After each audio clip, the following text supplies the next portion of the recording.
This is stringer on the inside of your right shoulder. That's your rotator cuff tendon there. You see a little frayed area? That's actually the partial tear of your infraspinatus tendon. That there. This is your biceps tendon. This is the socket part of your shoulder. I'll flesh it a little bit. This is the ball part of your shoulder here. So if we lift that up and come towards the front. Let me get that off for just a second.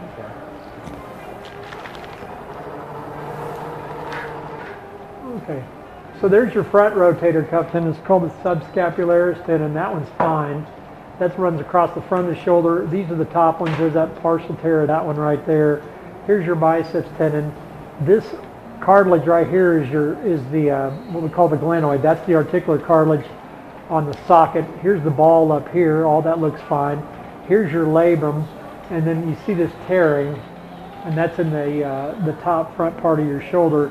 And if we kind of fold it, there's your labrum, there's the top of your socket, and there's some detachment here too. So we're going to put a little tool in the front of your shoulder, right up in that little triangle between the biceps tendon and that white thing over there, the tendon, and then we're going to probe on that. So we'll be right back. Okay, this is a little probing tool. This is your biceps tendon. This is the tear here. You can see if I push it back, it's actually got a little crack in the cartilage right here. You can see how that's frayed here. But the interesting thing, is it keeps on going back here. That little crack. Look at that. I'm talking about that crack when I pull on it.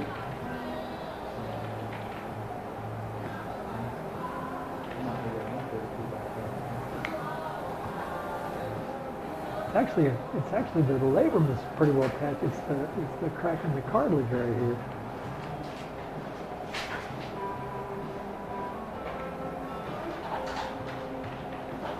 So we definitely want to move this biceps tendon up to location up here. We'll trim that. That's the partial tear. The thing we're kind of considering is whether we ought to put a little anchor in the very, very back portion here. I'm going to put a little shaver in there first. Yes. Yep, you open this up to torpedo, it's on the top shelf. We're going to do a keynote recess here. So on the top shelf.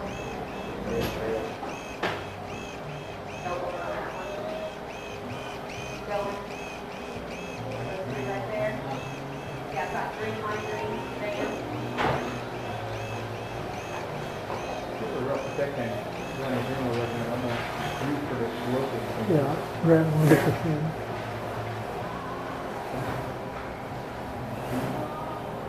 We actually use a little different shape shaver for this. It's one that's when it comes down on the end. So we're going to see a different shaver come back in. Thank you.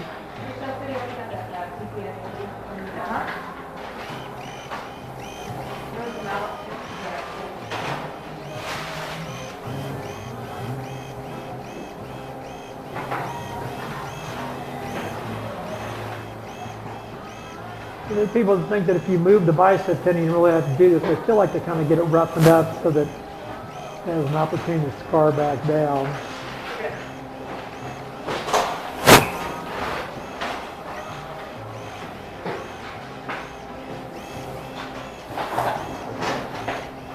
I haven't turned it on yet.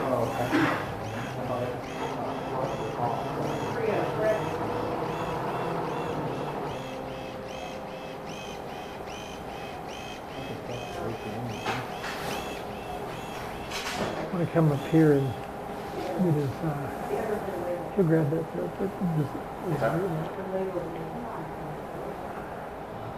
That's your check.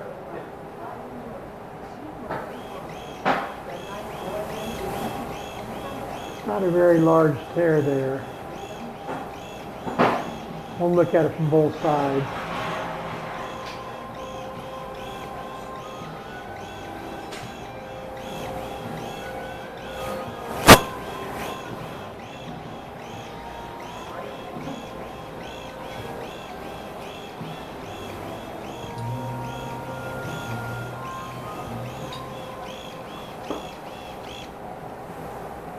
All right, we're going to exchange this little girl. We'll be right back. We're going to move stuff around. Okay, we put stitches around the biceps tendon. Now we have a scissors that we put in there.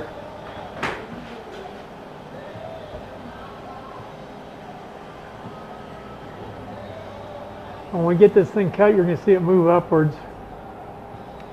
There you go. And we put a cauterizing tool in there.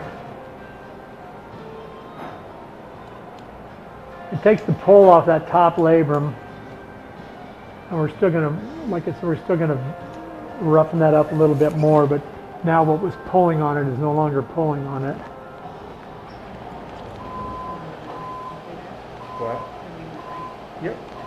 Yeah. We're going to just tap that. Here, you can use this one. This is the infraspinatus tendon.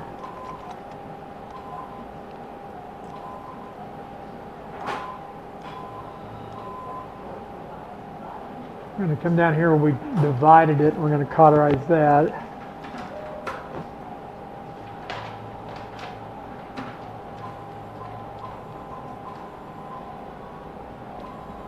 We're going to come up here, the stump.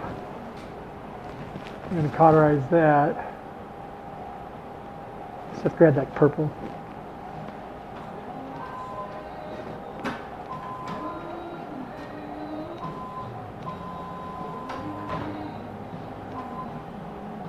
Remember, the biceps tendon has its own little groove, and we're going to reseat it at the top of the groove.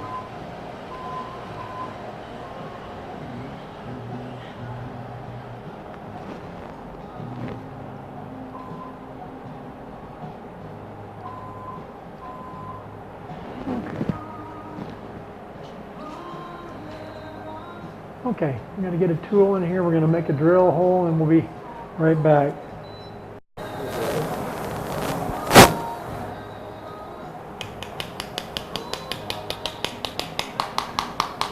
Okay, there's the anchor down inside, anchoring the biceps tendon to the right into the top of the groove. We take that off, we snip that stitch.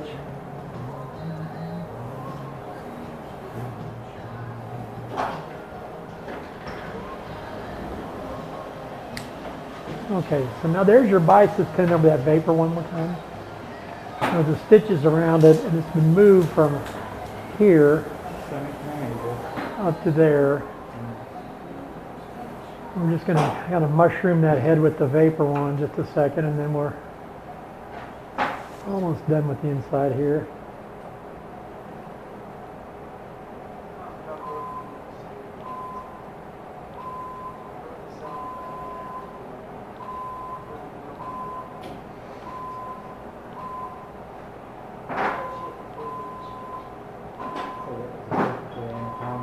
Yeah, that's right where it wants to be. Okay, I'll take a picture there.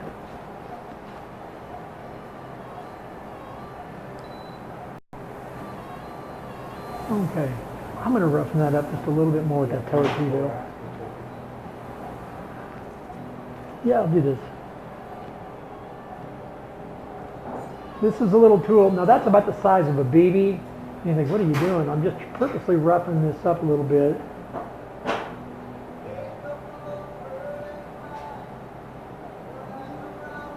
Again, when you don't have anything pulling on it anymore, there's no ligaments attaching here. Some people do this, some people don't. I just want it to bleed a little bit.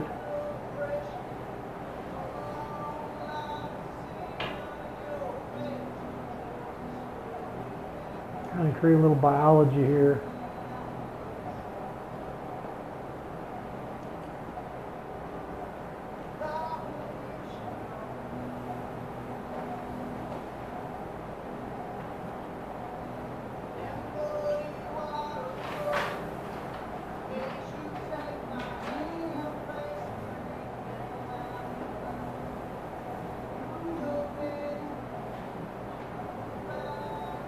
Okay, now we're going to put a little shaver and get that debris out.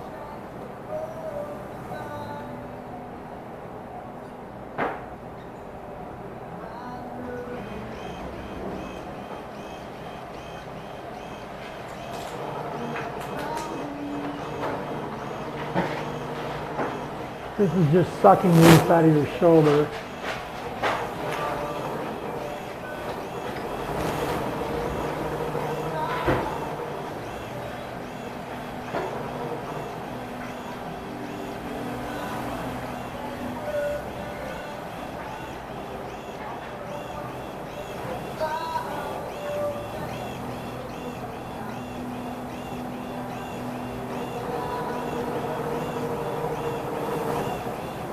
Okay, that's it. Okay, now we're going to go above the tenon. There's the bottom of your shoulder socket. Put that up there.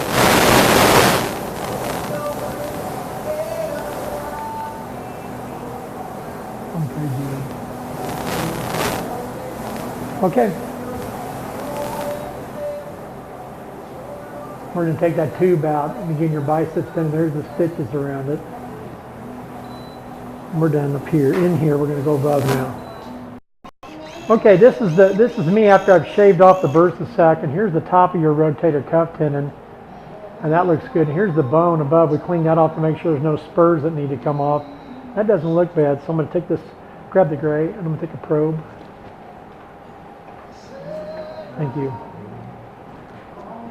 So this is rotator cuff tendon. If I move your arm back and forth, that's the tendon on this side, and that's not torn. And there really isn't anything hanging down here we need to do. Your collarbone's over in this area right there.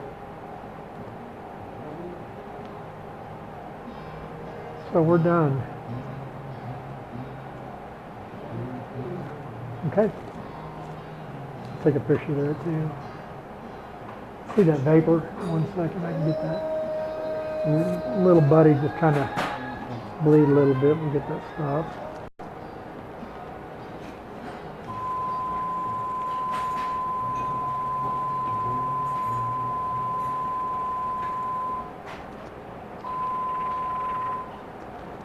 That looks great. Okay, we don't need to do anything there.